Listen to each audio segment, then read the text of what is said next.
Fala pessoal, tudo bem com vocês? Estamos aqui para fazer essa revisão Enem. Eu sou o professor Madison Mendes, sou professor da Sacramentinas, Vitória da Conquista, e hoje nós vamos fazer justamente uma resolução de uma questão Enem de 2014. A ideia era justamente o quê? Fazer uma revisão de um conteúdo, pelo menos, para que vocês pudessem revisar esse conteúdo que será cobrado na prova do Enem. Só que eu pensei no seguinte: como as questões do Enem geralmente são questões que trabalham 2, 3 pontos, às vezes até 4 pontos dentro de uma única questão, eu pensei justamente o quê? Procurar um tipo de questão dessa aí para a gente poder discutir. E aí a questão que eu cheguei justamente é uma questão que fala sobre Revolução Industrial, mas que fala também sobre outros pontos. Então não estranhe que a gente vai discutir hoje, como uma questão sendo de Revolução Industrial, mas que irá abordar também neocolonialismo, irá abordar também os nacionalismos do século XIX, ali, do período contemporâneo, e que também nós iremos acabar discutindo a Primeira Guerra Mundial. Okay? Então, uma série de fatores aí, interessantes que podem ajudar vocês no momento da prova do Enem. Então, vamos lá. Vamos ler aqui comigo a questão de 2014 Enem. A questão diz assim: em busca de matérias-primas e de mercados por causa da acelerada industrialização, e aí a gente vai fazer já uma pausa aqui para falar sobre isso. Quando a gente falar sobre acelerada industrialização, durante esse período da Revolução Industrial, nós estamos falando em especial do século XIX, que a gente chama aqui na história da segunda fase da Revolução Industrial. Obviamente que nós tivemos vários momentos de aceleração, mas nesse cenário da nossa questão, que vocês irão encontrar outras informações, certo? Falando sobre o século XIX, é importante frisar que nesse momento nós estamos falando dessa acelerada industrialização que envolverá tanto os Estados Unidos, mas também a Europa. Nós estamos falando justamente no modelo que irá contribuir para as disputas de mercados consumidores entre os países europeus. Então a gente aguarda essa informação lá para frente. Os europeus retalharam entre si a África, porque nós estamos falando de neocolonialismo. O colonialismo que vocês conheceram lá do século XVI é o colonialismo que explorava justamente o continente americano, aquele principalmente derivado do extrativismo, ou de matéria-prima, ou, por exemplo, de árvores ou de minérios, enfim. Mas nós estamos falando de modelo extrativista quase que exclusivamente, extrativista, quase que exclusivamente. Posteriormente veio também a agricultura, também na América do Norte ali a industrialização, mas quase que exclusivamente, quando a gente fala de uma forma mais geral, extrativismo. No caso do século XIX, aqui nós vamos falar de uma outra série de fatores que envolverá principalmente o cenário industrial. Então, mais do que alegações econômicas, havia justificativas políticas, científicas, ideológicas e filantrópicas, até filantrópicas. O rei belga Leopoldo II defendia o trabalho missionário e a civilização dos nativos do Congo, argumento desmascarado pelas atrocidades praticadas contra a população. Texto de nascimento, Partilha da África, revista da Biblioteca Nacional, texto de 2011. Então vamos lá para o enunciado que se pede na questão. O que se pede na questão diz assim: a atuação dos países europeus contribuiu para que a África, entre 1880 a 1914, aí a gente guarda essa datazinha, tem alunos que me perguntam assim: professor, a gente tem que memorizar datas? Olha, memorizar datas talvez não vai te ajudar 100%, mas vai te dar um empurrão muito grande, certo? É bom você saber as datas, porque isso acaba justamente na hora organizando melhor suas ideias. Então, quando a gente fala sobre 1914, um aluno que é mais esperto, sagaz, ele vai justamente pegar ali e fala assim: opa, 1914 tem alguma coisa aí com a Primeira Guerra Mundial, 1914, certo? Então, guardem essa data aí. Então, se transformasse em uma espécie de grande colcha de retalhos. Esse processo foi motivado pelo ou pela, item A diz assim: busca de acesso à infraestrutura energética dos países africanos. Opa, vamos lá, calma aí. Olha, se a gente falasse sobre busca, talvez de matéria-prima, ou até mesmo de fonte de energia, é uma coisa. Mas quando a gente fala sobre busca de infraestrutura energética, aí já é outra completamente diferente. Então a gente tem que ter muito cuidado com o que se fala na questão. Então quando a gente fala assim, olha, uma palavrinha ali, infraestrutura energética, nós vamos ter justamente o quê?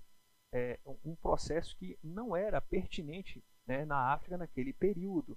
Então a gente não tinha uma busca de infraestrutura, a gente tinha uma busca necessariamente, né, por outros recursos, que envolveria, por exemplo, matéria-prima, fonte de energia, mão de obra, mas não necessariamente infraestrutura. O item A está errado. Então, item B diz assim: tentativa de regulação da atividade comercial com os países africanos. Outro ponto que nós temos que ter cuidado. Tentativa de regulação. A gente fala sobre tentativa de regulação quando nós estamos falando sobre acordos de blocos econômicos, ou entre blocos econômicos, nós estamos falando de tentativa de regulação das atividades comerciais. Nesse caso, nós não tínhamos uma tentativa de regulação, entre países europeus e países africanos. Nós tínhamos simplesmente um modelo de exploração, ou de subjugação cultural dos países europeus para com os países africanos. Então a gente não tinha esse acordo cúmplice entre Europa e África. Então o item B também está errado. Item C diz assim: resgate humanitário das populações africanas em situações de extrema pobreza. Mais um equívoco aqui, certo? Até os dias de hoje nós não conseguimos fazer isso, beleza? Mas eu li lá no livro que, os europeus, e até na própria questão, o Leopoldo II, ele tinha justamente o que? Uma ideia humanitária, civilizatória, era um benfeitor, ali dentro do ambiente africano. Isso a própria questão desmente, E a gente também, com conhecimento, a gente sabe que a perspectiva não era essa. Essa ideia de que era necessário levar um modelo civilizatório europeu para a África, isso aí só foi uma desculpa para que se explorasse o continente africano, beleza? Então o item C também está errado.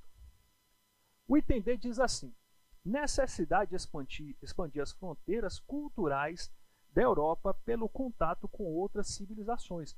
Olha que interessante, beleza? Olha o que interessante o que está dizendo a questão. Vocês já ouviram falar sobre Alexandre o Grande? Olha onde é que eu vou buscar, a nossa análise aqui. Já ouviram falar sobre Alexandre o Grande, não já? Beleza. Alexandre o Grande foi um cara do período da antiguidade, principalmente da antiguidade clássica. Marca o período helenístico da cultura da Grécia antiga. E Alexandre o Grande, ele foi justamente o cara que casou a cultura europeia, ali dentro do cenário ocidental com a cultura oriental, Ele é responsável justamente por contribuir esse contato entre as culturas de forma mais amigável, isso já na antiguidade.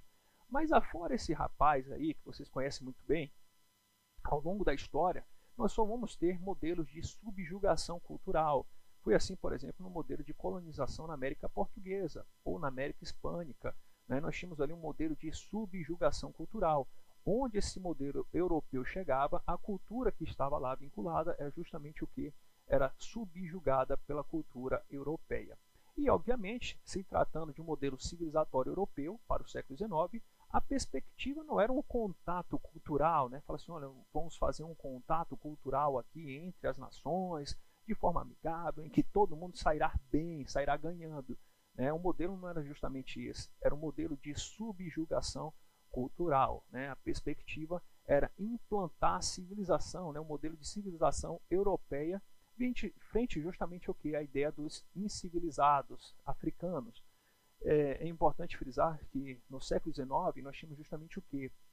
Nós tínhamos a defesa de níveis diferentes de cultura. Fala assim, olha, existe a cultura desenvolvida e a cultura atrasada. A cultura que é para o progresso e a cultura lá dos bárbaros, certo? Até que um belo dia a antropologia chegou e desmistificou tudo isso e disse, olha, cultura nada mais é do que cultura. Nós temos culturas distintas. Nós temos a cultura indígena, nós temos a cultura africana, a cultura asiática, europeia. Todas elas têm os seus pontos lá, que merecem ser respeitados. São níveis culturais que são presentes dentro dessa cultura, que diz respeito a essa cultura, mas que eles não podem ser mensurados de uma para com outra, porque simplesmente representam características de uma população, de uma civilização, e nada tem a ver com pontos maior ou menor entre culturas, ok? Cultura nada mais é do que cultura. Então essa resposta D também está errada para nós. O item E diz assim: Domínio sobre os recursos considerados estratégicos para o fortalecimento das nações europeias. Então esse é o ponto de fato que é o ponto verdadeiro. A ideia era justamente nesse período que buscar, né, domínio de território, buscar domínio de matéria-prima, buscar domínio de fonte de energia ou até mesmo de mercados consumidores, né? Era justamente isso que os países europeus buscavam nessa altura do campeonato, certo? Mas esses conflitos comerciais eles vão se acentuar de certa forma e vão culminar lá na frente justamente com o quê? Com os nacionalismos, que é justamente essa relação de disputa de comércio que vai se transformar também numa relação de disputa de civilizações, de sociedades, né, de nações. O Peter Guy, que escreveu a obra O Cultivo do Ódio, ele descreve que os 40 anos que antecedem a Primeira Guerra Mundial é justamente o quê? Um período que marca o acirramento das relações de conflito entre essa Europa, mesmo que esse conflito não fosse um conflito evidente, um conflito travado em guerra, né? Mas necessariamente era travado a nível industrial. Nós estamos falando sobre Revolução Industrial. Então, a nível industrial, esses países eles buscavam cada um se industrializar de forma a se posicionar melhor do que o outro país. Então, cada um produzia em larga escala, né, armamentos, né, que lá na frente iriam justamente servir para a Primeira Guerra Mundial. Tanto é que o assassinato do Francisco Ferdinando nada mais foi do que um ponto que necessitava, né, a cereja em cima do bolo lá que necessitava, né, os países europeus para que todo mundo entrasse nessa guerra. Muitos historiadores pensam dessa forma e eu também concordo com isso, ok? Então o item é o item verdadeiro, justamente porque ele fortalece essa relação que nós estávamos dizendo, né, de relação entre a segunda revolução industrial, né, o neocolonialismo, o nacionalismo e justamente os caminhos que culminam ali com a Primeira Guerra Mundial. Espero ter ajudado vocês, gente, nesse momento aí de revisão. Espero que vocês tenham gostado e espero encontrar com vocês em um outro momento, certo? Então, forte abraço a todos e até lá.